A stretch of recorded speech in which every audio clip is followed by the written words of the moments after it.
Hi friends, welcome to biology for DSC 6th class semester 1 4th lesson మొక్కల గురించి తెలుసుకోవడం part 2 video చూద్దాం. ఈ వీడియోలో ఫస్ట్ కాండం కనుక చూసుకున్నట్లయితే మనకి కాండం నుంచి ఉద్భవించే వివిధ రకాలైన నిర్మాణాలను భాగాలను గుర్తించినట్లయితే కాండాలకు ఏముంటాయి? ఆకులు ఉంటాయి, కొమ్మలు ఉంటాయి, మొగ్గలు, పుష్పాలు ఉంటాయి. కాండాలకు ఆకులు, కొమ్మలు, మొగ్గలు, పుష్పాలు ఉంటాయి. ఇక్కడ మనకి ఒక కృత్యం ఇవ్వడం జరిగింది. దీనికోసం ఒక గాజు గ్లాసు, నీరు, ఎరుపు లేదా నీలం సిర, మృదువైన కాండము కావాలి.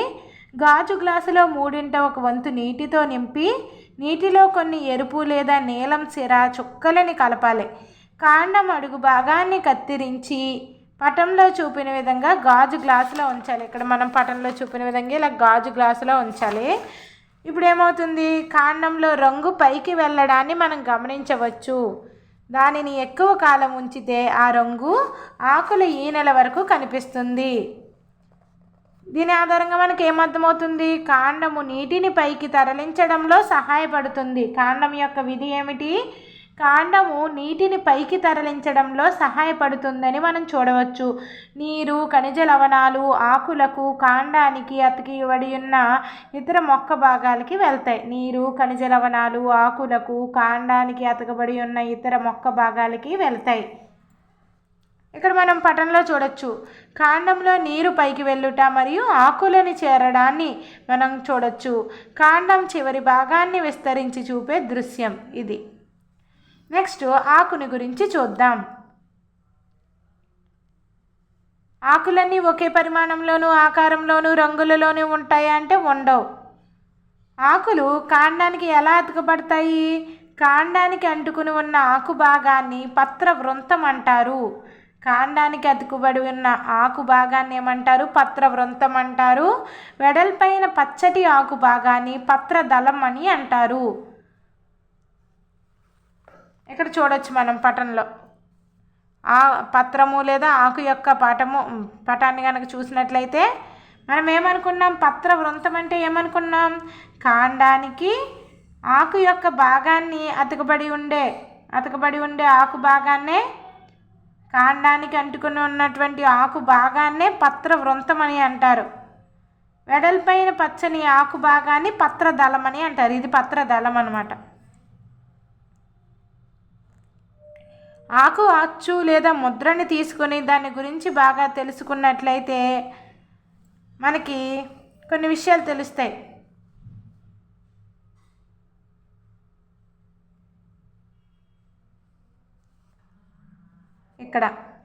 ఇక్కడ నోటు పుస్తకంలో తెల్లటి కాగితం లేదా షీట్ కింద ఒక ఆకును ఉంచి దాన్ని పటంలో చూపినట్లు దాన్ని పట్టుకోండి. మీ పెన్సిల్ చివరి భాగాన్ని పక్కకు పట్టుకుని దానితో ఆకు ఉన్న కాగితంపై రుద్దండి. ఆకుపై ఉన్న గీతలను ఏమంటారు? ఈనెలు అంటారు. ఆకు మధ్యలో ఒక స్పష్టమైన గీత ఉంటుంది కదా, దానిని నడిమి ఈనె అంటారు.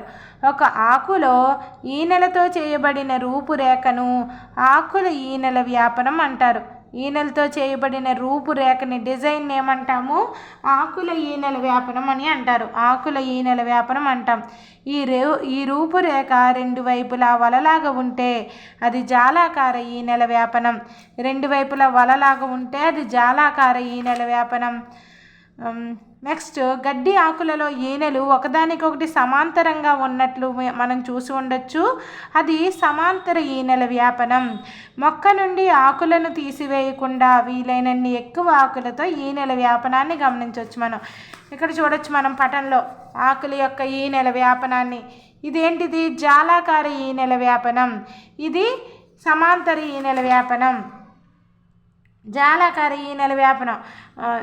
నెక్స్ట్, సమాంతర ఈనెల వ్యాపనాన్ని ఎక్కడ చూడొచ్చు? గడ్డి ఆకులలో ఈనెలు ఒకదానికొకటి సమాంతరంగా ఉన్నట్లు మనం చూడొచ్చు. దాన్ని ఏమంటాము? సమాంతర ఈనెల వ్యాపనం అని అంటారు గడ్డి జాతి మొక్కలలో. ఒక కృత్యాన్ని ఇవ్వడం జరిగింది. ఒక గుల్మము, 2 పారదర్శక పాలిథిన్ సంచులు, ఒక దారం మనకి అవసరం ఈ కృత్యం చేయడానికి. ఒక గుల్మము, 2 పారదర్శక పాలిథిన్ సంచులు, ఒక దారం మనకు కావాలి. ఎండగా ఉన్న రోజున పగటిపూట ఈ కృత్యాన్ని చేయాలి. సూర్యకాంతిలో ఎక్కువ నీరు పోసి ఉన్న పెంచుతున్న ఆరోగ్యకరమైన మొక్కను ఉపయోగించాలి.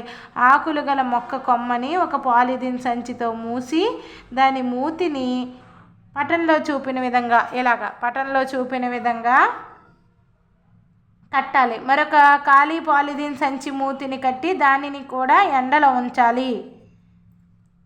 ఇప్పుడు ఏమవుతుంది, కొన్ని గంటల తర్వాత సంచుల లోపల ఉపరితలాన్ని పరిశీలించినట్లయితే మనం ఏం చూడొచ్చు, నీటి బిందువులు ఏమైనా వచ్చాయో లేదో చూడొచ్చు. అక్కడికి నీటి బిందువులు ఎలా వచ్చాయి? నీరు ఆవిరి రూపంలో ఆకుల నుండి బయటికి వచ్చే ప్రక్రియనే బాష్పోత్సేకమని అంటారు. నీరు ఆవిరి రూపంలో మొక్కల నుండి బయటికి వచ్చే ప్రక్రియను ఏమంటాము? బాష్పోత్సేకం అంటాం. ఈ ప్రక్రియ ద్వారా మొక్కలు చాలా నీటిని గాలిలోనికి విడుదల చేస్తాయి. నీరు ఆవిరి రూపంలో బయటికి వచ్చే ప్రక్రియను ఏమంటాం? బాష్పోత్సేకం అంటాం. ఈ ప్రక్రియ ద్వారా మొక్కలు చాలా నీటిని గాలిలోనికి విడుదల చేస్తాయి. నెక్స్ట్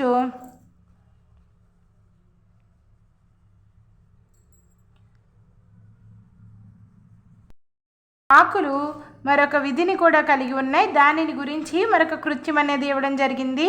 ఈ కృత్యం చేయడానికి మనకి ఒక ఆకు, స్పిరిట్ అంటే సారా ఉంటుంది కదా, ఆల్కహాల్, ఒక బీకరు, పరీక్షనాళిక, బర్నరు, నీరు, ఒక వాచ్ గ్లాస్, అయోడిన్ ద్రావణం అనేవి అవసరం ఉంటాయి. పరీక్షనాళికలో ఒక ఆకును తీసుకొని ఆకు పూర్తిగా మునిగేటట్లు స్పిరిట్ పోయాలి. ఇక్కడ ఎలా పటంలో చూపినట్లు పరీక్షనాళికలో ఒక ఆకును తీసుకుని ఆకు పూర్తిగా మునిగేటట్లు స్పిరిట్ పోయాలి. ఇప్పుడు సగభాగం నీటితో నింపిన బీకరులో పరీక్షనాళికను ఉంచాలి. ఆకులోని ఆకుపచ్చ రంగు అంతా పరీక్షనాళికలోని స్పిరిట్లోకి వచ్చే వరకు వేడి చేయాలి. ఆకును జాగ్రత్తగా వెలుపలికి తీసి నీటితో శుభ్రపరచాలి. ఒక వాచ్ గ్లాస్ మీద ఆకుని ఉంచి దానిపై కొంత అయోడిన్ ద్రావణాన్ని పోయాలి.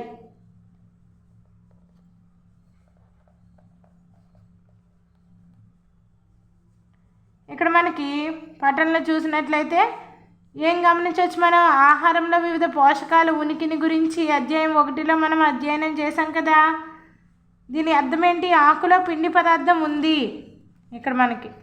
ఇక్కడ నీలి నలుపు రంగు, మనం పిండి పదార్థాలు ఉన్నాయని గుర్తించడానికి చేసిన టెస్ట్ ఏంటి? Iodine test. నీలి నలుపు రంగులోకి మారుతుంది. ఏం గమనించాం మనం? నీలి నలుపు రంగులోకి మారుతుంది ఆకు అనేది. దీని అర్థం ఏంటి? ఆకులో పిండి పదార్థం ఉంది అని అర్థం. నెక్స్ట్ బంగాళాదుంప మొక్క కూడా పిండి పదార్థం కలిగి ఉండడాన్ని మనం చూసాం.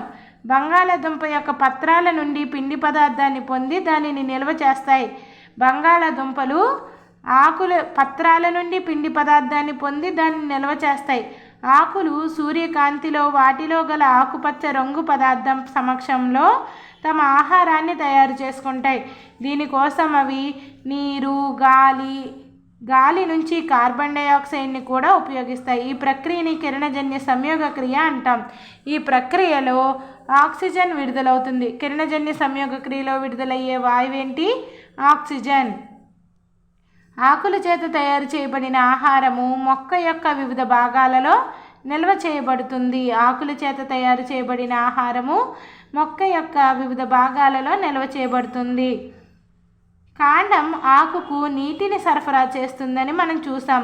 ఆకు ఈ నీటిని ఆహారం తయారు చేయడానికి ఉపయోగిస్తుంది. మనం ఇంతకుముందు కాండం గురించి చదివినప్పుడు కాండం అనేది ఆకుకి నీటిని సరఫరా చేస్తుంది, నీటిని ఖనిజ లవణాలని సరఫరా చేస్తుందని చదువుకున్నాం కదా. ఈ నీటిని సరఫరా చేస్తే ఆ ఆకు ఏం చేస్తుంది? ఈ నీటిని తీసుకుని ఆహారాన్ని తయారు చేయడానికి ఉపయోగిస్తుంది. బాష్పోత్సేకం ద్వారా కూడా ఆకులు నీటిని కోల్పోతాయి.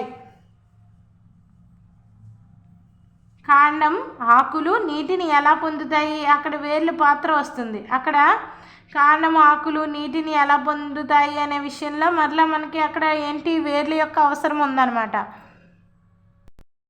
వేరు గురించి నెక్స్ట్ వీడియోలో డిస్కస్ చేద్దాం.